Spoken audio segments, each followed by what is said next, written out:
Hey there, this is Weapons Tech Mac from deep in the heart of Texas. So today we're going to be looking at little Glock 20 here, Gen 4. We'll make sure this baby's clear. Nothing in the tube. Magazine empty, well empty. Alright, so Glock 20. This is heavy artillery right here. 10mm Glock. This is a Gen 4, and this is a beefy boy, I can tell you that. But it is a pussycat to shoot. It brings a pretty hard punch for whatever it hits. But at least for me, the shooter,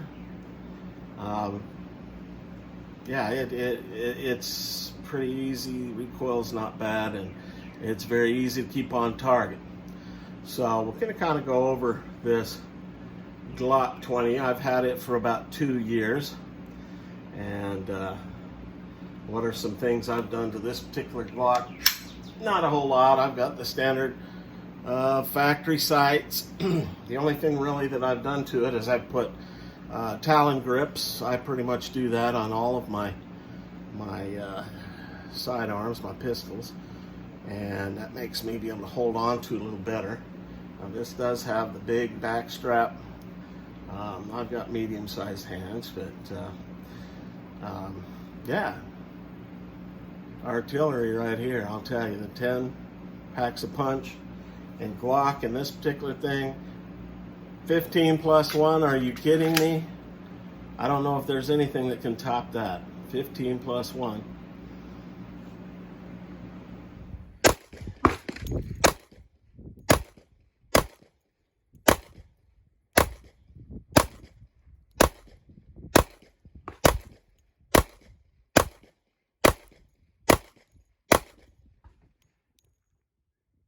Yeah, baby.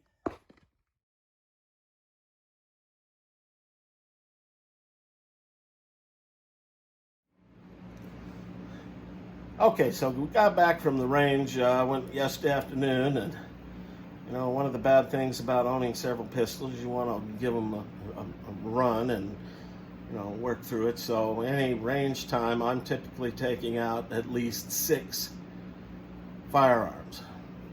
The only negative thing about that is obviously it burns through a lot of ammunition. Another negative thing is when you get back home, you got cleaning to do.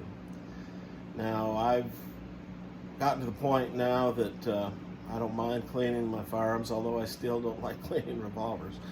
But for semi-auto pistols, not a problem. So what I'm going to do is do a quick breakdown of this thing and put it in stage 1 of cleaning. And that's kind of what I do. I've done it all the way back to when I was a gunner's mate back in the Navy 40 years ago. Clear this thing. Nothing. And the standard Glock, pull it back, pull the tabs down, comes right down. Easy to break down. And it's got the standard factory guide rod spring. Like I said, I've not done a whole lot to this other than put the talons on it. And there it is, it's broken down. So what I use, I like Ballistol. I'll give it a little Ballistol squirt.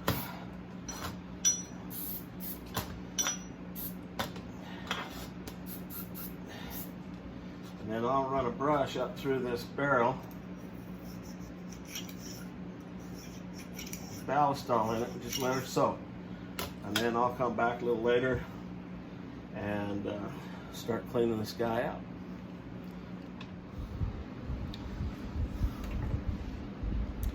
Alright, so let's take a look at this Glock 20 here. I've already checked. It's empty. Of course, I just cleaned the thing. Now, the Glock 20 Gen 3, or Gen 4, is a 10mm. Has 15+1. How they can fit 15 in this baby and not make it massively huge is amazing. It's got a 4.6-inch barrel, and you can put in extra back straps. I've just put in the Talon grips, which cover up the back straps. I've kind of got a medium back strap on there.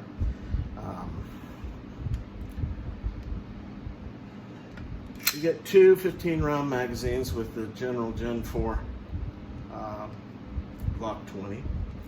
Now the grip angle helps absorb the 10mm recoil. Now that is very evident when you see the shooting part. I just rip off 15 rounds and it's not that big of a deal. There are many 10mm that are a lot more expensive than this. I got this for about $480, so anywhere between $450 and $550 you should be able to get a Gen 4 Glock 20, at least here in Texas. Of course, nowadays everything's out of stock. Now, being in the middle of the pandemic, riot, whatever the hell else is going to come up, murder hornets, it's like bloody hell, you know. Stock up, lock and load, baby. You don't know what's coming next. This would handle it, I'll tell you.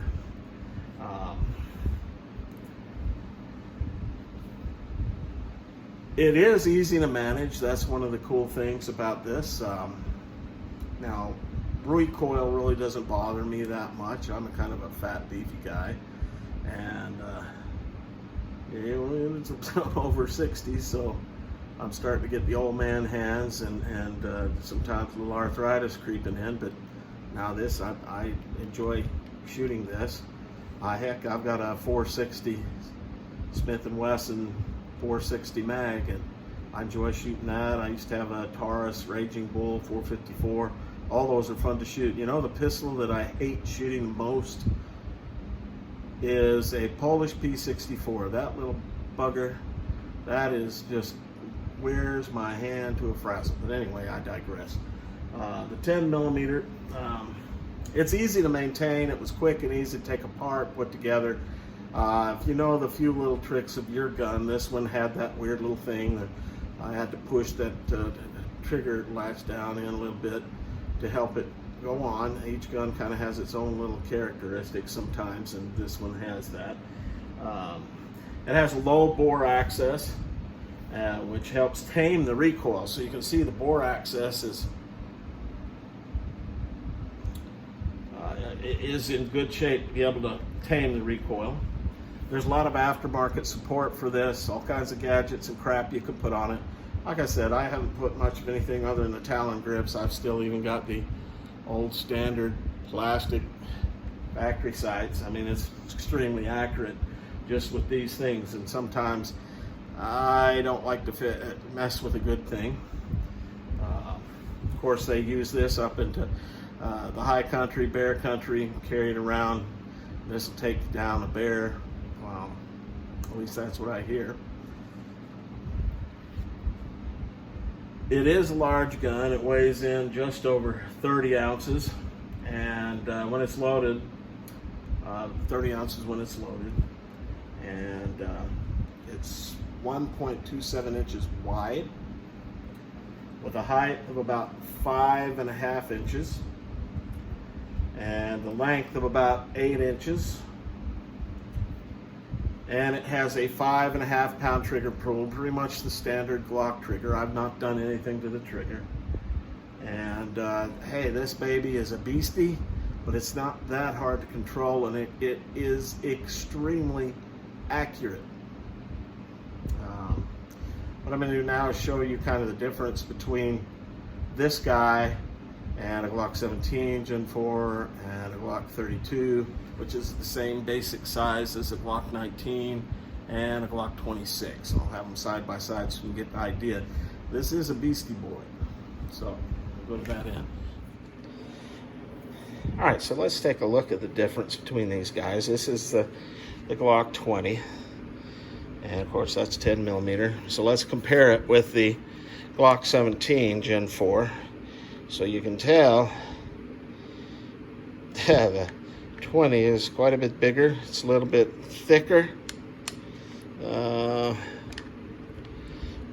It's about the same size height-wise, but it's just a beefier critter. Put them down together, and that's what you're looking at. This has a much thinner grip. The Glock 17 is much easier to grab hold of. All right, so let's compare it with the Glock 32.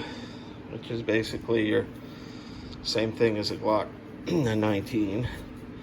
It's going to be basically the same as the 17, except the slide's going to be a lot shorter. Grip is going to be shorter, and width a little bit less, and of course it feels just like a Glock 19. Of course, the 26 subcompact, much smaller.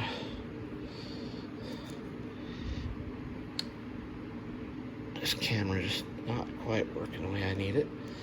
And there we go. So we got all 4 of them here.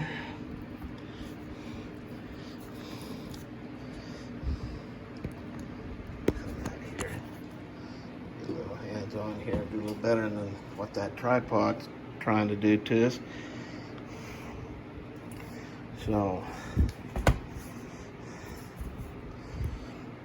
see the progression. Glock 26, Glock 32, Glock 17, and Glock 20.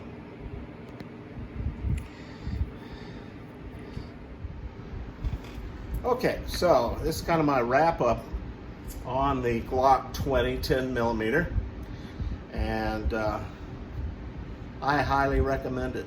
Best bang for your buck, and I do mean bang. This sucker carries a hit load of the 10mm behind it. It's proven. It's been around for a while, and ammunition is not that bad. Even in these pandemic riot days, I've been able to find some 10mm ammo for about $20, $23 for a box of 50. Reliable. It's going to go bang every time you pull that trigger. Of course, most Glocks are that way, and I'm not the biggest Glock fanboy because they are kind of a homely looking thing, but hey, they've kind of gained my admiration and my respect because I can count on these Glocks. Now my EDC, I definitely don't carry this for EDC. I don't need a bear gun to go out and about. But that Glock 32, that 357 SIG, I'll carry that quite a bit, and the 26. Again, if you're looking for a fairly inexpensive, heavy-duty, big-hitting, big-bore pistol, that's an automatic, the Glock 20. And so, thumbs up for the Glock 20. And as always, God bless Texas, God bless the United States, and may the Republic live long.